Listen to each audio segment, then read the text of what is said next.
The Bucks, NBA best, 38-6 behind reigning MVP Giannis Antetokounmpo. Now look, I know Milwaukee fans get frustrated when the media talks about his potential free agency in 2021. We talk about it because Bucks brass is talking about it. GM John Horst joining the Woj Pod to discuss his plan to keep the Greek Freak.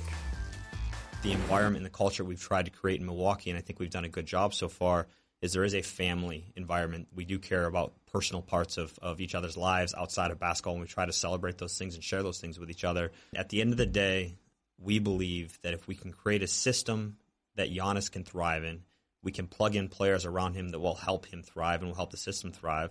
We can do that in Milwaukee. We can do it with a great superstar. We can do it with a great coach and have a great system in play. I think we're going to have a chance. All right, so Brian, what do you think of his plans? I think the Bucks and John Horst have done a spectacular job. Yep. If you look at the way that team is built, it is ideally structured around him. He seems happy. He seems invested. They haven't been fortunate enough to be able to get a second superstar. That said, they have done the best they possibly can to add to that team. But unfortunately, in this modern-day NBA, you are constantly tested by the superstars. And unless Giannis is being charitable, it's hard for me to understand why he would extend next summer. Why he would take the supermax offer, which the ownership has already let slip. No surprise, they're going to give it. Well, my gosh, if they don't, they need to have their minds examined. Now, if they win a championship this year and he walks off the parade and they're holding the paper and he's emotional and he just signs it, that'd be great for everybody. Right. But Giannis is going to be a supermax player no matter what happens, whether it's next year or the year after. And so this is the difficulty that exists with this new concept of extending. It turns the extension into the pressure point. Because if the player doesn't extend, all of a sudden there's all this drama. And Giannis has shown no hint that he wants to be anywhere but Milwaukee. But if they don't win the championship especially, I just don't see, he doesn't have an incentive to sign it. Right. And that could, and that is no fault of Milwaukee, their fans, John Horst, Mike Budenholzer. That's the system we have. And I'm gonna tell you something else, Coach. If Giannis doesn't sign the Supermax and stay there, the entire Supermax thing will have been a failure.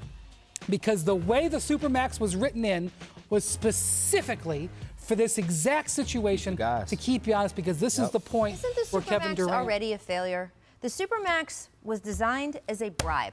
Guess what? Bribing NBA players, these superstars who already make hundreds of millions of dollars throughout their career, who get so much money in endorsements, they are not able to be bribed to throw away their prime on an organization that they feel doesn't deserve it. It hasn't worked. I know it was a reaction to Kevin Durant leaving Oklahoma City. Right. I get it that teams wanted, to your point of, hey, that pressure point comes now a season earlier.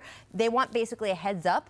Right? Oklahoma City felt it didn't get enough of a heads up on KD and that they might have been able to deal him for something as opposed to having him walk away. But I don't know. I'm kind of with Brian that Giannis could absolutely love being in Milwaukee, have no intention on leaving.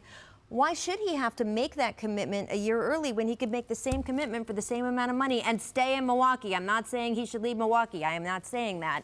But just keep his options as open as the team's options get to be, because if he signs the extension a year later, they could trade him if they wanted to. And again, I don't think they're going to do that. No. But again, why wouldn't he want the same rights the team has? But I think it's a security blanket too. I mean, this is an injury league as well. I mean, and so if you get it in ink, at least you know your contract is done and you don't have to be worried about if you get hurt or not. I think that's what the league hopes. But Kevin Durant just tore his Achilles and got a full max. He didn't lose a dollar. No doubt about it. I'm not saying it wouldn't, but you just never know how that goes from an injury standpoint. But I think at the end of the day, I think everything you guys said is right. The Milwaukee Bucks have done everything right.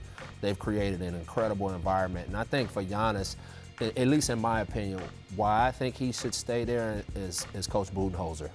The relationship that they've built, the system that he's built around him, the way he's opened up that floor and has allowed him to thrive and have developed his game under Coach.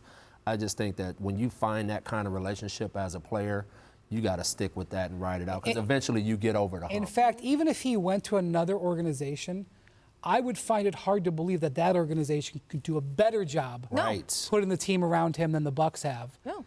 That said, if in 2021 there is a superstar in wait there, and there's Giannis could come and he doesn't have rings, I could see him just because that's the nature of the NBA. So it's uncomfortable. I would love to see a guy that's a free agent go there to play with Giannis. Yes. I would really like to see that. And why shouldn't they? It's been proven itself as a class organization. They've done the right things. The guys have so much fun. You see them in the pregame locker room, pregame hallway, right, and doing all that stuff.